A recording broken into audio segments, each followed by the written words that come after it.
नमस्कार फ्रेंड्स, गृहस्वामिनीच्या या सदरामध्ये मी मधुरा परब आपल्या सर्वांचं पुन्हा एकदा स्वागत करते. फ्रेंड्स, आज आपण मोड आलेल्या वालांची उसळ करायला शिकणार आहोत.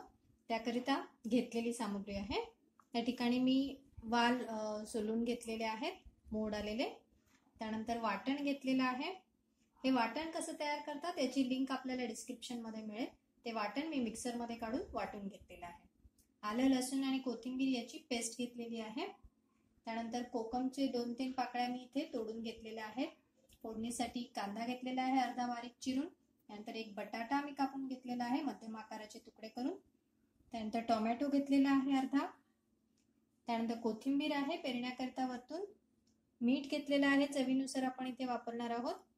त्यानंतर आपण तेल घेतलेलं आहे फोडणीसाठी आवश्यकतेनुसार.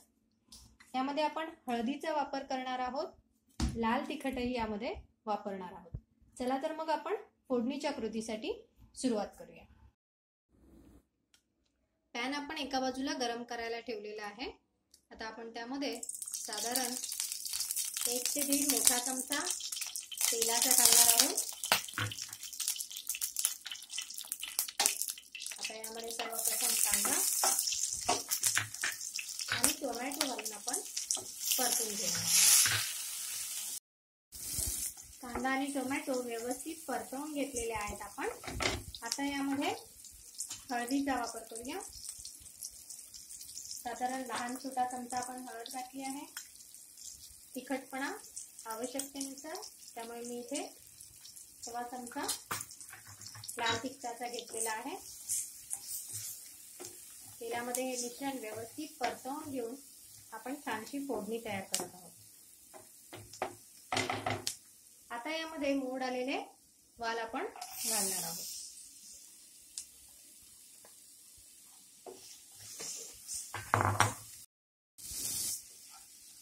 आता हे मिश्रण आपण फोडणीमध्ये व्यवस्थित वाल परतवून घेतल्यानंतर त्यात आपण बटाटे घालतो आहोत.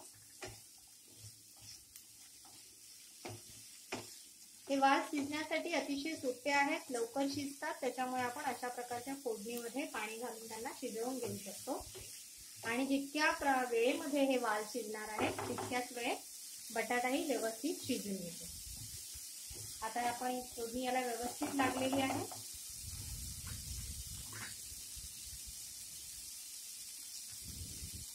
आता यात आपण 1 चमचा ते 1.5 चमचा आलं लसूणची पेस्ट घातलेली आहे.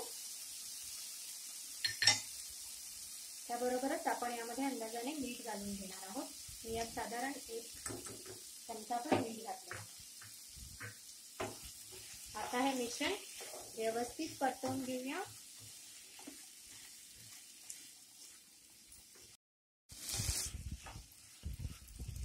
आता ही पेस्ट सर्व एकजीव झालेली आहे फोडणीमध्ये आणि वाल आणि बटाट्यालाही व्यवस्थित लागलेली आहे. आता आपण गॅस फास्ट करून यामध्ये हे वाटाणे बुडतील, हे वाल बुडतील इतपत आपण यामध्ये पाणी घालायचं आहे. पाण्यात फार प्रमाणात घालू नये, कारण त्याची आवश्यकता लागणार नाही, लवकरच हे शिजून येतील. आता आपण याच्यावर झाकण ठेवून हे शिजवून घेणार आहोत. या फोडणीला जेव्हा उकळी येईल तेव्हा आपण त्यामध्ये हे कोकमचे जे आपण बारीक तुकडे करून ठेवलेले आहेत ते आपण यात घालतो आहोत, जेणेकरून याचा आंबटपणा सुद्धा या फोडणीमध्ये व्यवस्थित उतरेल. आता आपल्याला याला झाकून ठेवूया आणि याला व्यवस्थित उकळू देऊया आणि ते वाल आणि बटाटा व्यवस्थित शिजवून घेऊ. आता साधारण 15 ते 20 मिनिटांपर्यंत आपण याला उकळवलेलं आहे आणि यामध्ये हे वाल आणि हा बटाटा व्यवस्थित शिजवून घेतलेला आहे. तर आपण एकदा यामध्ये बटाटा शिजलाय की नाही ते चेक करूया.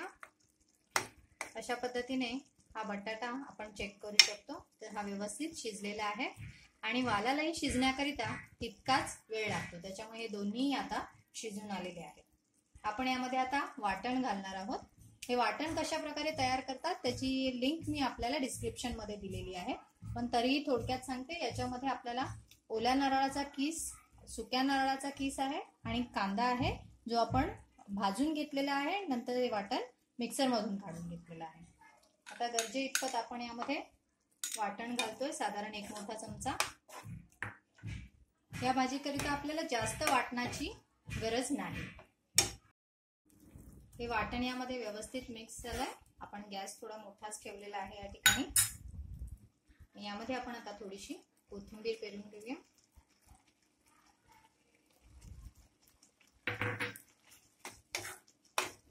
बस वाटण मिश्रण व्यवस्थित मिक्स होण्याकरिता आणि ते शिजण्याकरिता साधारण 2 मिनिटं पुष्कळ आहेत। आपण त्याला व्यवस्थित शिजायला दिलेला आहे। गॅस मंद करून आपण त्याला 2 मिनिटं झाकून ठेवतोय। नंतर ही भाजी सर्विंग साठी तयार होईल। आता साधारण 2 मिनिटं आपण या भाजीला वाटण घालून वाफवून घेतलेले आहे। आता ही भाजी तयार आहे। यात आपण जास्त ग्रेव्ही ठेवलेली नाही आणि जास्त त्यामध्ये थिकनेसही केलेला नाहीये। अशा पद्धतीने ही भाजी आता आपण सर्विंग डिश मध्ये काढून घेऊ।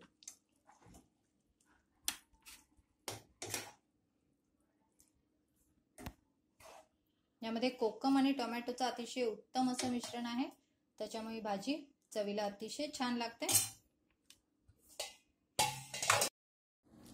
फ्रेंड्स, अशा पद्धतीने मोड आलेल्या वालाची उसळ तयार आहे।